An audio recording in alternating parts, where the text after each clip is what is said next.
bendiga, Dios te guarde, amado hermano. Aquí seguimos en otra lección o en otro día de la lección en tu canal Amazing Grace. Estamos estudiando el folleto de la lección de la escuela sabática para el tercer trimestre del año 2025 y ya estamos en la quinta lección que tiene por título La Pascua, y hoy estamos estudiando la lección para el día miércoles 30 de julio que tiene por título Pasar la antorcha. Y aquí empiezo con una pregunta. ¿Qué significa pasar la antorcha? ¿Cómo el mundo simboliza eso hoy? ¿Hay algo que específicamente pasa la antorcha que sucede cada 4 años? Espero que puedas con esta pista tener una idea de lo que significa pasar la antorcha. Es continuar un legado, ¿ok? Básicamente es eso. Bueno, entonces, para dar inicio a la lección, que hoy se va a centrar leyendo los capítulos del Éxodo, capítulo 12, del versículo 24 al 28, vamos a orar. Señor Dios y Padre nuestro que estás en el cielo, alabado, glorificado y honrado sea tu nombre por la eternidad. Aquí estamos delante de ti una vez más, agradecidos por tu palabra, por tu misericordia, porque nos ha dado vida en este día y tenemos la oportunidad de leer, de estudiar tu palabra y así tener y afianzar esa vida de relación y de comunión contigo que es tan necesaria para que podamos vivir e ir a casa como es tu deseo. Perdona nuestros pecados, oh Dios, y límpianos de toda maldad conforme a tu promesa y danos más de tu Espíritu Santo para que esta lección que nos vas a enseñar hoy quede grabada en nuestra mente, en nuestro corazón y llevarla a la práctica. Oramos en el nombre de Jesús y concede ese poder. Amén y amén. Bueno, mis amados, pasar la antorcha. Entonces, la primera pregunta, ¿qué es pasar la antorcha? Ya le di una pista, usted puede ampliar en la caja de comentarios qué significa para usted o cómo entiende usted lo que es pasar la antorcha. Entonces dice así, el versículo del Salmo 145, el versículo 4 del Salmo 145 dice: una generación exaltará tus obras ante la otra y anunciará tus portentos. Esta es otra pista de lo que significa pasar la antorcha. Una familia debe hablar a otra familia acerca de Dios, de sus maravillosas obras y de sus enseñanzas. Todo ello con el fin de transmitir el conocimiento bíblico a otra generación. Debemos recordar que en el principio, en el Génesis, el cual hemos identificado que es uno de los libros, o para mí, el libro más importante de toda la Biblia, porque aquí marca el fundamento para tú poder entender todo lo que va a revelar la Biblia a lo largo de sus 66 libros. Porque aquí se marca el inicio del conflicto, se marca que fuimos creados por Dios para vivir en un mundo edénico, paradisíaco, pero lamentablemente ese conflicto que había sido generado donde, allá en el cielo, nos llegó a nosotros por medio del pecado de Eva, ¿cierto? Y lamentablemente ese conflicto entró aquí, pero Dios dio una promesa en Génesis 3:15, que dijo que pondría enemistad entre la serpiente y nosotros, y la serpiente finalmente sería aplastada a la cabeza por la simiente que es Cristo, pero esta simiente lo heriría a él también en el calcañar. O sea, pero hay una promesa de que esta serpiente que causó el pecado desde el cielo iba a ser destruida para siempre. Entonces nos da esperanza, nos da una seguridad de que todo esto que estamos viviendo no se compara con la gloria futura, amados. Entonces, resistid y confiad en Dios, porque Él es Dios. El Dios de Abraham, de Isaac y de Jacob, el Dios que vamos a ver más adelante, libra al pueblo de Egipto. Ya está a punto de salir del pueblo de Egipto, ¿verdad? La semana que viene vamos a seguir con esto, con la otra lección. Vamos a adelantar de una vez el título de la siguiente lección, que dice a través del Mar Rojo, que eso es lo que les quería decir. Cómo Dios les abre el mar para que ellos puedan pasar. Ese es tu Dios y mi Dios, un Dios poderoso, el creador, el que habla y es. Entonces, mis amados, ¿cómo en el principio conocían la palabra de Dios? Por transmisión oral. El Padre al Hijo, el Hijo al Hijo, el Hijo al Hijo, el Hijo al Hijo. Así llegó hasta los tiempos de Jacob. José conocía la ley de Dios. ¿Por qué? Porque la definición bíblica de pecado es todo el que comete pecado, infringe también la ley, porque el pecado es la transgresión de la ley. Y vemos que, si no me equivoco, en Génesis 39, creo que versículo 17, está en Génesis 39, cuando José es tentado por la mujer de Faraón a acostarse con él claramente dice: ¿cómo cometería yo este acto y pecaría contra Dios? Entonces sabemos que la ley de Dios estaba escrita en el corazón de José, y no la transgredió. Entonces, es importante transmitir la palabra de Dios de una generación a la otra. Eso es pasar la antorcha en el contexto del versículo. Vamos a leer entonces lo que nos enseña la palabra de Dios en Éxodo capítulo 12, 24 al 28. Guardaréis esto por estatuto para vosotros y para vuestros hijos para siempre. Elam, dice aquí, ¿verdad? Pero es ese para siempre, Cuando entréis en la tierra que Jehová os dará, como prometió, también guardaréis este rito. Y cuando pregunten vuestros hijos, ¿qué significa este rito? Aquí, es los versículos para memorizar. ¿Recuerdan? Que el versículo para memorizar es Éxodo 12, 26 y 27. Entonces, ¿qué significa este rito? Vosotros responderéis: es la víctima de la Pascua de Jehová, el cual pasó por encima de las casas de los hijos de Israel en Egipto, cuando hirió a los egipcios y libró nuestras casas. Entonces el pueblo se inclinó y adoró. ¿Adoró a quién? A su Dios, su Salvador, que es su mismo Salvador y el mío. Por tanto, adoremos y exaltemos su nombre, oh Dios, con gozo, con alegría. ¿Por qué? Porque hemos sido librados del poder del pecado por medio de nuestro Dios. Amado, eres libre de la condenación del pecado. Eres libre del poder del pecado. Y serás libre de la presencia del pecado muy pronto o inminentemente cuando Cristo venga en las nubes de los cielos. Y repito con gozo: Maranata, Cristo viene. Entonces, mis amados, vemos aquí el versículo 28 dice: luego los hijos de Israel fueron y hicieron puntualmente tal como Jehová había mandado a Moisés y a Aarón. Entonces, ¿qué se reveló aquí? La fe del pueblo de Israel en la palabra de Dios. Ayer yo hice una pregunta, entre las preguntas que debíamos responder en la caja de comentarios, que yo dije: ¿qué es la fe? La fe, tenemos una definición bíblica que dice, es la certeza de lo que esperamos, la convicción de lo que no vemos. Dios llama las cosas que no son como si fueran.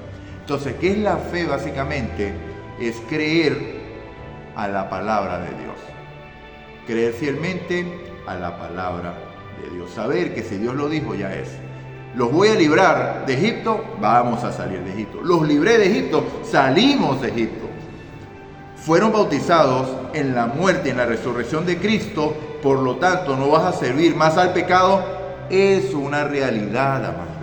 Has sido librado del poder del pecado ya.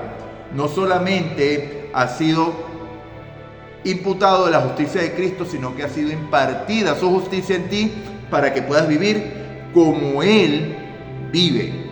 Porque no que vivió, porque Cristo vive o no vive. ¿Ah? Gálatas 2:20.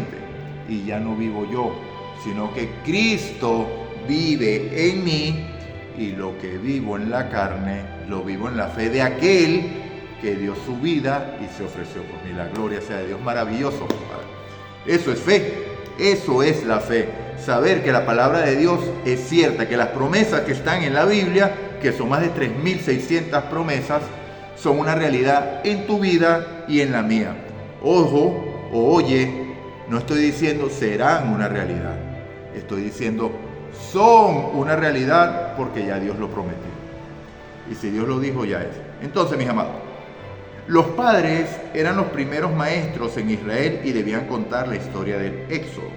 No debían hacerlo como si se tratara de un mero acontecimiento histórico del pasado, sino que debía presentárseles como su propia experiencia, aunque hubiera ocurrido mucho tiempo antes. Debían identificarse con sus antepasados al celebrar esta fiesta, y la historia debía ser revivida y actualizada. El padre decía: estuve en Egipto, vi la derrota de los dioses de Egipto y las plagas de Egipto y fui liberado. El libro de Éxodo subraya 2 veces cómo debían los padres responder las preguntas de sus hijos acerca de la Pascua. Entonces lo vemos en Éxodo 13, 14 y 16 y en Deuteronomio 26, 5 al 9. Les recomiendo que lo lean, es una historia de verdad. Pero yo les voy a leer específicamente una parte en Deuteronomio 6, 20 al 23, que no estaba incluida aquí en la lección, porque les recuerdo que aquí ampliamos un poquito más lo que está. Y lo de Deuteronomio 26 es maravilloso, porque llevan la experiencia personal de Abraham a ti. ¿Ok? Pero entonces, Deuteronomio 6, 20 al 23, dice así: mañana, cuando te pregunte tu hijo qué significan los testimonios, estatutos y decretos que Jehová nuestro Dios mandó, recordemos que dijo que la Pascua debía ser establecida como un estatuto y un mandamiento para siempre. Cuando tu hijo te pregunte por qué esto, tú le dirás a tu hijo: nosotros éramos siervos del faraón en Egipto, nosotros, indistintamente en la generación que estés. Y Jehová nos sacó de Egipto con mano poderosa. Jehová hizo delante de nuestros ojos señales, milagros grandes y terribles en Egipto, contra el faraón y contra toda su casa. Y nos sacó de allá para traernos y darnos la tierra que prometió a nuestros padres. Entonces, ¿qué les iban a decir ellos a sus hijos? Que la experiencia que se vivió en Egipto por los padres fue una experiencia vívida. Ahora, ¿podemos usted y yo hacer lo mismo? Por supuesto, amados. ¿Acaso usted no fue sacado del Egipto del pecado espiritual? Entonces, ¿qué le va a explicar usted a su hijo? Yo estaba cautivo en Egipto, cautivo en el pecado, y Jesús me liberó por medio de su sangre maravillosa.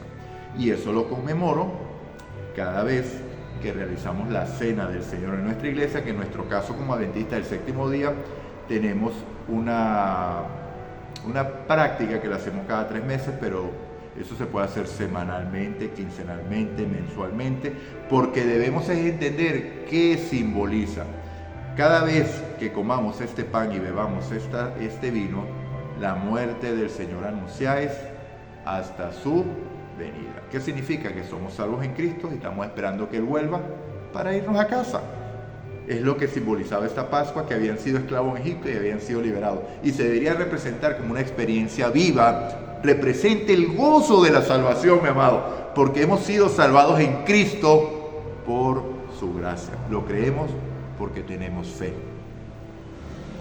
Mediante la fe en la gracia de Cristo. ¿Cierto? Entonces sigamos. Toda la celebración fue pues un acto de fe. Tras las instrucciones, el pueblo se inclinó y adoró lo que ya hicimos, que reconocimos a Cristo como nuestro Salvador y definitivamente le adoramos, le amamos, ¿cierto? Su Redentor, y luego siguieron las indicaciones acerca de la Pascua. Cada vez que se referían a la historia de la Pascua o cualquier acontecimiento de la historia sagrada a sus hijos, los padres mismos recordarían lo que Dios había hecho por ellos y por ti. Recuérdale a tus hijos lo que Dios ha hecho por ti y por el pueblo. Rememorar la Pascua era pues una bendición tanto para tanto quien lo hacía a viva voz como para los que oían la historia. ¿Okay? Porque cuando usted revela la historia, dice la historia, está viviendo la historia. Y si las personas están escuchando, no oyendo nada más, porque oyendo tú puedes escuchar la bulla, pero si esa palabra no internaliza aquí, no estás escuchando. Estás escuchando, también revivirían esa historia maravillosamente. Entonces, mis amados, aquí vamos a una pregunta que es muy importante para que sepamos, porque si tú estás viendo esta lección es porque deseas morar con Cristo en la eternidad. ¿Okay? Porque un impío va a rechazar la luz. Estas lecciones contienen luz. ¿Okay? Porque precisamente por eso es la condenación. Cristo no vino al mundo para condenar al mundo, sino para que el mundo fuera salvo por él. Y esta es la condenación, que la luz vino al mundo, pero los hombres amaron más las tinieblas que la luz, porque sus obras eran malas. Entonces, ¿qué representa? Yo me imagino que tú quieres que así como tú deseas abrazar a Cristo y morar con Él por la eternidad, es tu deseo anhelante que tus hijos estén contigo allá, ¿cierto? Y entonces, si debemos pasar esta información a nuestros hijos como un testimonio, ¿ok? Para que ellos lo vivan y lo recuerden y vivan conforme a las enseñanzas. Entonces, aquí la pregunta: ¿dónde se enseña a los niños sobre las Escrituras? Vemos que hoy día en Estados Unidos se está imponiendo por ley que los mandamientos tienen que ser instruidos en las escuelas, en los colegios. Pero ese no es el lugar donde eso debe realizarse. Y nosotros, como adventistas del séptimo día, que somos defensores de la libertad de conciencia, no debemos apoyar esa práctica. ¿Okay? De forma parece muy bien, pero de fondo nosotros sabemos qué sucede cuando la religión se impone por ley. Siempre el resultado es el mismo: persecución y muerte. Eso no va a cambiar nunca, amados. Porque cuando yo utilizo la ley para imponer mis creencias a otro, ya ahí deja de ser fe y deja de haber amor. ¿Okay? Entonces, amados, ¿dónde se enseñan las Escrituras a los hijos? En el hogar y por testimonio. No es que usted le diga a su hijo: ¡epa! Recuerda que tienes que orar. ¡Eje! Recuerda que tienes que leer la Biblia, hacer tu lección de escuela sabática. Y su hijo lo ve a usted viendo la televisión, ocupado en muchas otras cosas, y nunca lo ve orando, nunca lo ve estudiando la Biblia. Por eso es que es tan importante el culto familiar en el hogar. Porque a través de él es que usted va a enseñar a su hijo a tener esa comunión con Cristo. Recuerde que usted no puede dar lo que no tiene. Si usted no tiene una comunión con Cristo, usted no va a pasar la antorcha a su hijo. Usted le va a pasar una religión a su hijo, pero no una comunión viva con Cristo. Y recordemos que hay una sola verdad, y es Cristo. Yo soy el camino, la verdad y la vida, como Él lo dijo en el libro de Juan, capítulo 14, versículo 6. Entonces, mis amados, hemos culminado la lección de hoy, pero vamos a las preguntas. Pero recuerda que si estás aquí, darle me gusta, esto te ayudará a que el video llegue a más personas y serás participante de la predicación del Evangelio. Compartirlo, es muy importante compartir el estudio también. Y si no te has suscrito, suscríbete al canal, porque así podemos llegar a muchas más personas. ¿Ok? Entonces, amados, primera pregunta para el día de hoy: ¿qué practican tus hijos? Recordemos que el segundo mandamiento dice que no te harás imagen ni ninguna semejanza de lo que hay arriba en el cielo, abajo en la tierra, ni en el mar, ni debajo de la tierra, que no te inclinarás a ellas, ni las adorarás, porque yo soy Jehová tu Dios, que visito la maldad de los padres sobre los hijos hasta la tercera y cuarta generación de los que me aborrecen. Pero hago misericordia a millares y a decenas de millares de los que me aman y guardan mis mandamientos. Entonces, ¿qué van a practicar tus hijos?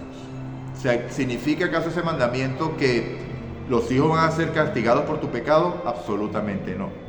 Porque así como el alma del Padre es mía, dice el Señor, así el alma del Hijo también es mía. Y el alma que pecare, esa morirá. Entonces no hay tal cosa que por el pecado del Padre paguen los hijos, porque ese refrán que decían los israelitas, que nuestros padres comieron las uvas y nosotros tenemos las de entera, eso ya no se dirá más en tu pueblo.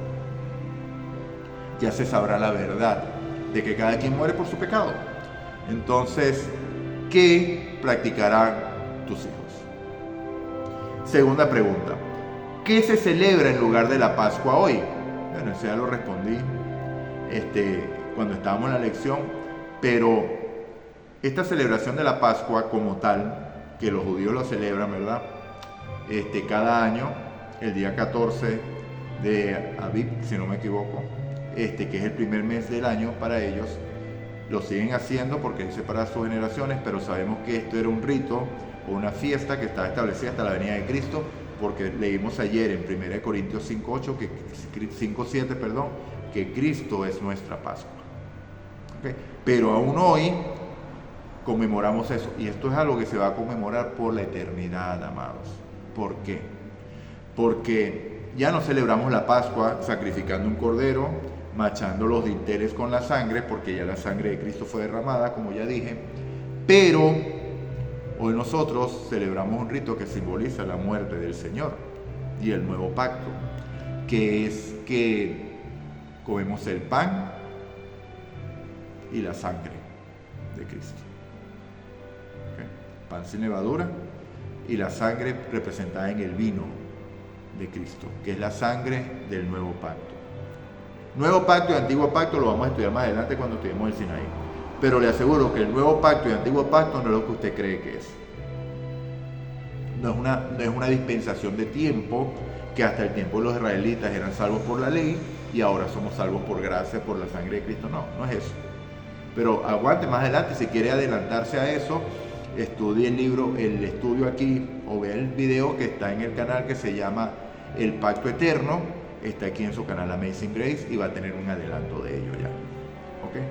Entonces, mis amados, ¿qué se celebra en lugar de la Pascua hoy? Esta lo voy a responder porque es importante que lo conozcamos. La Cena del Señor. Tercera pregunta. ¿Qué significa pasar la antorcha? Es una carrera con testigos. Okay, eso ya yo creo que ya lo quedó clara también, pero puede responder en la caja de comentarios. Ok. Cuarta pregunta. ¿Debe la escuela donde asisten tus hijos enseñarle acerca de Dios? Yo creo que también fue respondida esa pregunta ya. Quinta pregunta.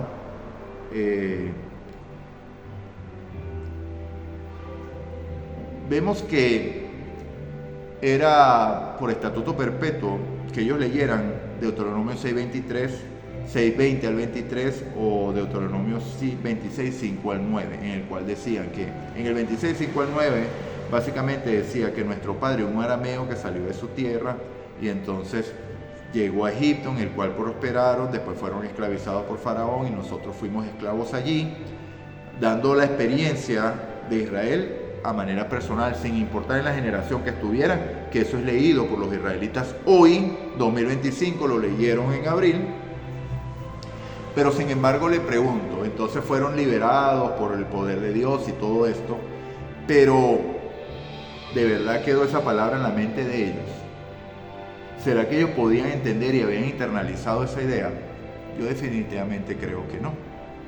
Porque Jesús mismo enseñó la respuesta de estos hombres cuando él los inquirió acerca de sus actitudes y la forma en que estaban actuando de manera incorrecta y no conforme a la palabra. Porque recordemos que nuestra única guía segura es la palabra de Dios. No es lo que usted piense, no lo que yo piense, ni lo que yo enseño o dejo de enseñar.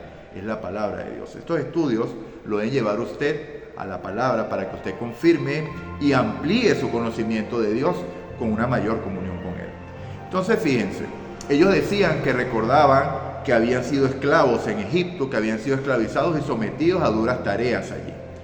Entonces Jesús en Juan capítulo 8, versículos 32 y 33, dice, Jesús lo va a leer a partir del 31. Y dijo Jesús entonces a los judíos que habían creído en Él, si vosotros permanecéis en mi palabra, seréis verdaderamente mis discípulos. ¿Ok? Y conoceréis la verdad y la verdad os hará libre. Recordemos que la verdad es ¿quién? Cristo. Conoceréis la verdad por medio de su palabra. ¿Por qué la verdad y Cristo pueden ser intercambiables? Porque en principio era el Logos y el Logos estaba con Dios y el Logos era Dios. Juan capítulo 1. El principio era la palabra estaba con Dios y la palabra era Dios. Y Jesús lo dice, yo soy el camino, la verdad y la vida. Entonces, versículo 32, conoceréis la verdad y la verdad os hará libre. Y ellos respondieron en el versículo 33, descendientes de Abraham somos y jamás hemos sido esclavos de nadie. ¿Cómo diréis? Seréis libres. Pero fíjate que en Deuteronomio 26, versículo 5 decía, entonces dirá estas palabras delante de Jehová, un arameo a punto de perecer fue mi padre, el cual descendió a Egipto y habitó allí con pocos hombres. Allí creció y llegó a ser una nación grande, fuerte y numerosa. Y los egipcios nos maltrataron, nos afligieron, nos impusieron una dura servidumbre. Entonces, ¿cómo es eso que no habían sido esclavos de nadie si repetían esto cada año como una experiencia vivencial? Pueden ver la dureza del corazón de Faraón reflejado en los judíos, en los maestros fariseos y saduceos. La misma dureza que experimentó corazón lo están viendo ante sus ojos, señales, prodigios por medio de Cristo, y aún así niegan la realidad. Tanta realidad negaban que en el contexto que ellos decían eso eran esclavos del Imperio Romano. Pero con tal de negar la verdad, se dice cualquier cosa. Así como el faraón ante la plaga de las ranas. Dime, faraón, que le dijo Moisés, ¿cuándo quieres que se vayan las ranas? No, mañana. porque alguna cosa puede pasar y nos va a librar de las ranas y no necesariamente es tu Dios. Entonces, mis amados, hoy se amplió un poquito más sobre las preguntas, pero de verdad que son preguntas interesantes. Ahora, otra preguntita para reflexionar. ¿Solo ellos fueron libres de esa esclavitud o tú y yo también lo fuimos libres? Y esto fue respondido y fue respondido con gozo, porque definitivamente hemos sido liberados del poder del pecado. Primeramente, la condenación, justicia imputada, la justicia de Cristo sobre mí. Dios ya no me ve a mí, sino que ve a Cristo.